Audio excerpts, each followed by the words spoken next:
time to preview the Thursday night matchup between the New Orleans Saints and the Arizona Cardinals. It has not been great for our Thursday night matchups. This has been bad game after bad, low scoring game after low scoring game after low scoring game. Thursday night football games are combining for 36 points per game this season combined.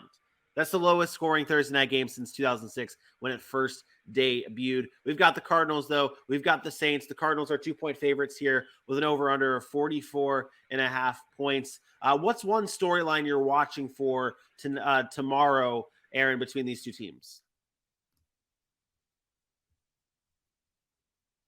Oof, what a terrible time to What's the obvious one? It's what? You were frozen, and I soloed you right as frozen mode appeared. Well, it's an obvious one. D-Hop's back, baby. D-Hop is back for the Arizona Cardinals. He looks ready to go. He said he's playing. He's coming out. I expect a huge game for DeAndre Hopkins. I expect I'm talking 12 catches, 180 yards, and 4 touchdowns. No, I do expect a really big game from him. Obviously not that much. That's a little extreme, but I do think he's going to come back and improve once again why he's one of the best receivers in football. But I think it's the quarterback controversy that's in New Orleans. Is it a Dalton or is it Winston? Winston was, quote, healthy last week. I know he's still dealing with the broken back, but he was active and he did not play. It was Andy Dalton. And I'll be honest, the offense hasn't looked bad under Andy Dalton, but they haven't necessarily looked like they're winning very many games either with either one of them. So, but I do like the fact that Alvin Kamara has been very productive. I think they're getting back to what their offense is. Get the ball to Alvin Kamara. Get the ball to Alvin Kamara. And when you get the ball to Alvin Kamara, it opens up other things for other guys. And I think that's what the Saints need to continue to do in order to have a chance to win in this game. The Cardinals are going to lean on their defense to stop Alvin Kamara. Focus on getting the ball to Alvin Kamara so they can say, okay, that's what they're trying to do. And then you get big play to Chris Olave. Then you get a big play to Traquan Smith. Throw in some Taysom Hill at the goal line, and you can score some points. The Saints both these teams have underachieved this year. Not doing what we expected them to do. But the Saints have been able to put up some points as of late. And I think that they're trending in the right direction. I thought they could have pulled that game out last week. I thought they should have beat the Bengals. They did not. I think the same applies here. I think that they can beat the Cardinals at home, but they're going to have to make sure that they get their playmaker the ball at Alvin Kamara. 3 straight games for the Saints defense, allowing 28-plus points. This Cardinals offense only scored 9 last week against the Seattle Seahawks offense. Is this a game that, we know what the Saints defense can be? They have not been that. Is this how big of a test is this for the Arizona Cardinals offense? It's still a test. The Saints have a good defense. A lot of people, like you just said, you threw out the thing I hate the most is they just, not you didn't do this, but this is what people do. They just see, they've given up 28 points the last 3 games, and it must be bad. And again, a lot of that has been on their offense. A lot of that has been on their inability to do things offensively that's continuously had their defense on the field.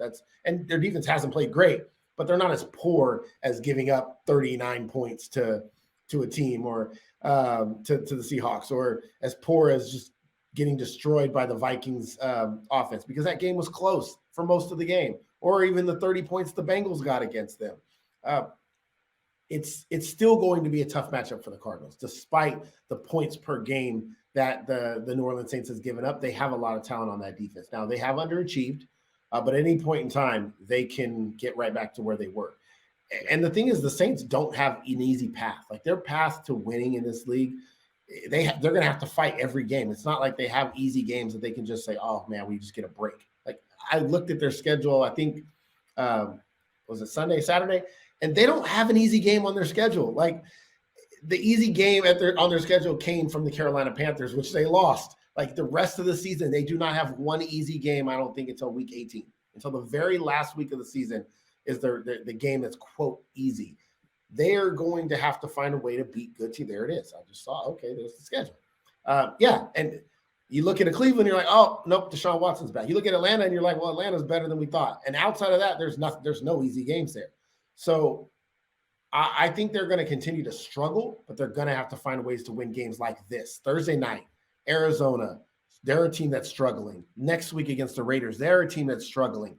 those are games you can get right, and maybe you get things rolling, and then you rattle off 3 out of 4, and then you find yourself right back in the playoff hunt, and maybe you get some confidence that defense starts playing well. But it starts Thursday night. I will be honest. They lose Thursday night, I think the Saints season is over. We are at that point now where 1-4, 2-5 football team, or 2-4, or 1-4 and 2-4 football teams start losing games, and I don't think they can catch up, especially certain teams. And I think the Saints are one of those teams. If the Saints lose on Thursday night, I think the Saints season is over. I think they are no longer in playoff contention. Yeah, that's where they start. They were 6th at the start of the season in our power rankings. This is a team that has definitely been disappointing, and I do think they lose this game. I'll take the Cardinals here. With DeAndre Hopkins coming back, they're a much better team with DeAndre Hopkins in the lineup, averaging much more points. I have the stat here. I'm just trying to get to it. With DeAndre Hopkins in the line, when DeAndre Hopkins plays, they're averaging 27 points per game. When he does not play, they're only averaging 19 points per game. I think that matters. I think that is an important stat. I think they do much better with him. Give me the Cardinals here, 24-21 Cardinals. Yeah, I'm on the other side. I don't think it matters that D Hop is back. I think DeAndre Hopkins has a great game, and the Cardinals still lose because I don't think the Cardinals are very good. They're trying to be. They have the pieces, but I don't care that they scored 28 points a game last year at the beginning of the year with DeAndre Hopkins since he's been there. He hasn't played in a year. The offense is not the same. They don't have James Conner. It's probably going to be Eno Benjamin again. Cliff Kingsbury seems to be clueless offensively. I am going to take the Saints here in a very close, low-scoring game. I think it's 20-17.